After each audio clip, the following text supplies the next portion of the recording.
Opening statement, then go to Zach.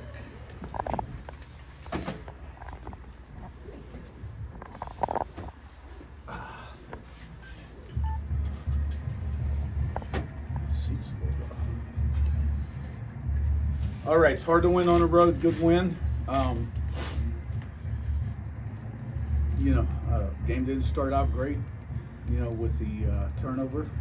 Defense did a great job of holding them to 3 points. And the second drive, the offense didn't do a whole lot either. Defense held them again.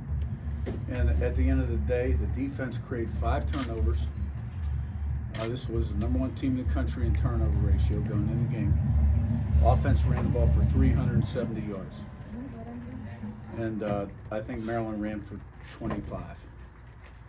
So it's hard to win on the road. It's a really good win. Zach and Ravi. I guess, Curt, first, were any of those injuries, are there any serious injury concerns? No, we came out good. I mean, Surratt hamstring tightened up on him a little bit. And, we've got some guys with some bumps and bruises.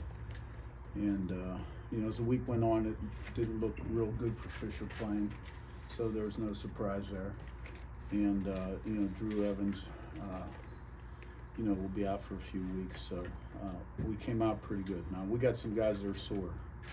We played a few games in a row now, but we came out good. I guess, just follow, you talked about the way the defense held early, the complementary football this team plays. How much does that start to feed on itself with this group? That the defense understands the offense will pick them up if they need. The offense knows it can go a couple empty drives because the defense isn't going to cave. Just how much confidence does that give this group? From my standpoint, the thing I'm most proud of is the way that they listen to the message about playing one play at a time, regardless of circumstances. And you see that in the fourth quarter.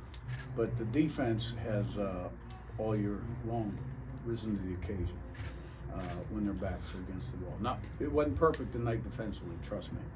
Open field tackling wasn't very good. They had some explosive plays. But there's a lot of good things there on tape, and it's a good win. Ravi, then Jim. Yeah, Coach, wanted to get your thoughts on your offensive lines play. Obviously, Evans isn't there yet. You guys you totally ran over him like 3 or 4 drives and 367. Yeah. That's a combination of having a physical mindset and our backs running really hard and receivers part of that blocking pattern too and breaking tackles. It takes all 11 guys. And, I think there was that point. You saw it early in the game. They went down the first drive and scored, second half, 20-10. Yeah. We answered. And then we started getting some turnovers and opened the game up. And then you just sort of saw like a little change in that game, right? And that's usually how it happens in the run game. Doesn't happen right away. It usually happens sometime in the middle of third quarter, and that's what happened tonight. Jim, then Daniel. Curt, you guys have been great on both sides of the ball in the second half of games, and especially defensively. You've only given up 2 touchdowns in the second half all season. How important is that for that defense to get stronger as the games go on? That's a great stat. I wasn't aware of that. And, our defense has been really great all year. How many total touchdowns have we given up? 7 all year. So, but look, there's a lot to clean up, trust me.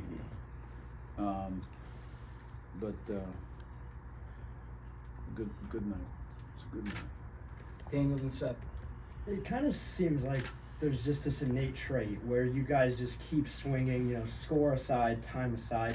How special, how unique is it to have a trait like that? That's the key to the drill with me. It is that you're playing from the first play to the last play the same. And, we're getting close to getting that, and we're real close. And that's why you see some of the results that you see. There's not the ups and downs relative to good plays, bad plays, circumstances of the game. You see guys like laying it on the line every play. And I give them and the assistants a lot of credit for that. Seth and Zach.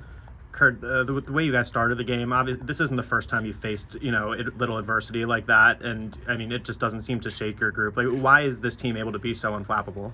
Well, it's a veteran group. We got on offense, a lot of guys have played a lot of football, and really the same on defense. So, you know, chances are all these guys have been in this situation before, right? And you know, they know how to respond, or not react, so to speak, right? The key is always your response. So really proud of our defense, the way and then the offense started picking it up, and a lot of it was a ground game, but the pass game chipped into. Zach, then Zion. With some of the bumps and bruises that you guys picked up tonight, what did tonight's performance tell you specifically about the depth of your football team? Well, you know, we've had some guys step in, step up, and that's what you got to have. And sometimes you never really know about a guy till he gets an opportunity. And that's really true, because you know, when a guy gets an opportunity, he can become a little bit of a different kind of guy. Because you know, the twos get limited reps in practice, and you know, I'm sure it's not fun. But we're going to need more people to step up, because we don't have an off week for a couple more weeks yet. Zion and then back to Zach. Curt, last week you had kind of talked about Mike Shanahan and his play calling. I was just curious, throughout your coaching career, at any point were you the play caller, and just what makes you have that confidence in him? Yeah, I called him at IUP. Mike, I hired last year at IUP. When we went to Elon, I hired a new coordinator and gave him play calling responsibility, but I would interject and depend on game, you know. But I kind of but I've always like kind of run the meetings, so to speak, the offensive staff meetings in season, and I'll interject, and that hasn't changed. Lately, not as much. I'm kind of letting him and Chandler go. Zach, last one. You've mentioned many times how experienced this team is, but you also talk about guys getting opportunities. I know nobody's worried about the future, but how encouraging is it when you see younger guys like Mario Landino, like Kobe Martin, guys that when they're handed that opportunity, whether it's obviously, you know, early in the game or even as these games wear on, you're seeing young guys really sort of take advantage of development opportunities. No, you're exactly right. You know, because the thing about this job, you know, you're getting ready to play a game, right? But you're always looking down the road at your 2016 and your 2017, and you know, the new portal day, how it's going to affect your program, et cetera, high school, you know, recruiting, and then to have young guys step up like that, you know, it's good to see. All right, thanks, guys. Thanks.